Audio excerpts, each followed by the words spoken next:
Hello, this is Daniel Raymond, the voice behind Ray's Guide, and I'm going to take a quick look at the new Fleet Manager, aka ASOP terminal changes being tested in the 3.18.1 PTU. Specifically, I'm going to look at how they work, why they help some of the problems that CIG was having in 3.18.0, and how to take advantage of them as a player.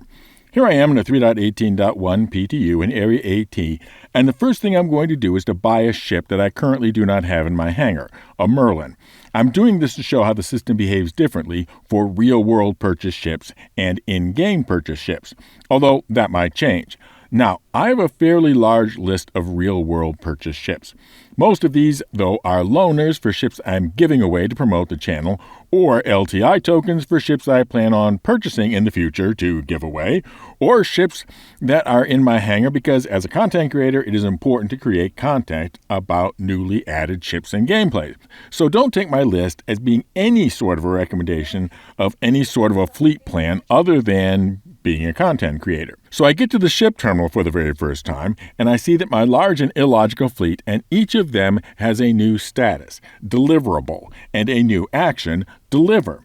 The exception is that Merlin I just purchased, and that is stored and able to be retrieved. I can't say if stored is here because I bought it here, or if stored is here because of my home city, but for reasons I may get into later, don't be surprised if game purchase and rented ships also get deliverable state to start with.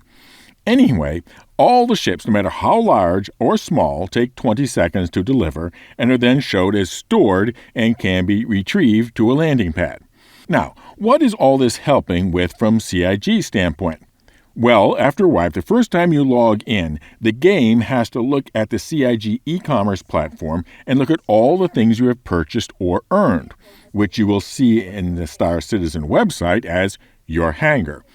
And then for each one of them with an in-game reality, populate the global entity graph database with the appropriate tree of data nodes for that item. And the things in your hangar that has the most data to be generated into the global entity graph database are the ships.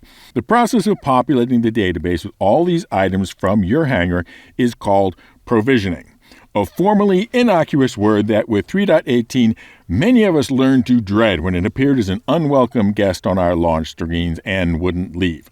Because what was happening was a lot of people were entering the game, and everybody was having their ships, in some cases long and illogical lists of ships, to all have to be loaded into the entity graph database immediately from the e-commerce system, and one or both of them got slammed.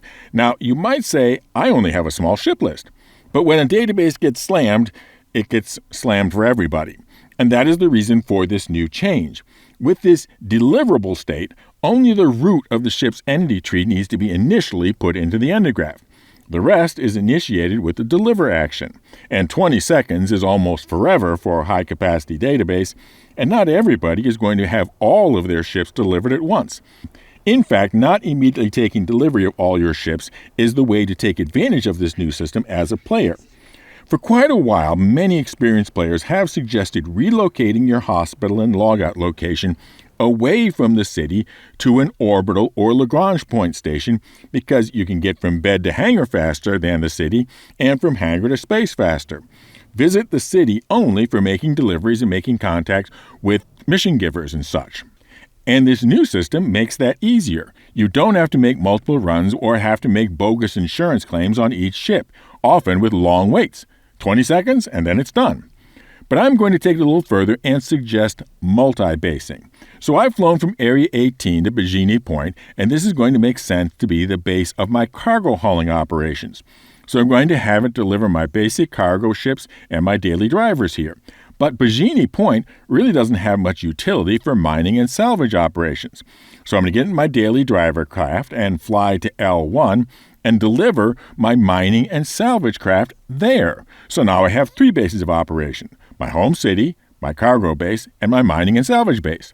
Now I might consider if there's a place that I want to do most of my land-based exploring and deliver my buggies and bikes there. Multi-base 4.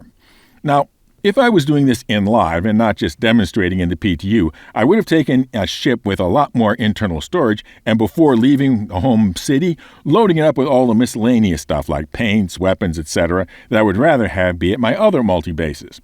And of course, where you choose your multi-bases depends on both your preferences and gameplay goals. If instead my plans were oriented around piracy, I might have some ships delivered to Grim Hex and also Everest Harbor. Why Everest Harbor? Because that's where you get dumped after finishing your prison sentence at Klesher Rehabilitation. Or maybe an extra small ship like a 100I delivered to Barton Flats Egg Shelter because that's where you'll arrive if you take the escape path. And then consider this. In the hopefully not too distant future, you will most likely be thinking about where your Pyro multi-bases are, as well as your Stanton multi-bases.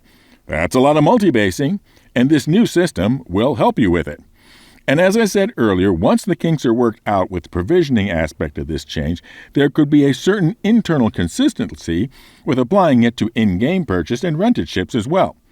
Now, for an update on our giveaways, first we have the 10, now 11,000 subscriber thank you for the LTI Hull C, the colossal cargo container carrying craft, to be given away when the C goes flyable. And then there's the annual big ship giveaway for the winner's choice of the LTI Galaxy Complete, the massive modular mining moving medical machine, or that brand new big box bargain bazaar known as the Merchantman. One entry per video for both of these drawings. Just be a member or subscribe and comment with the secret word. And the secret word for this video is the word that was an unwelcome guest in 3.18.0. Fly safe, keep it real, and I'll see you in the verse. This is Danny Raymond for Ray's Guide.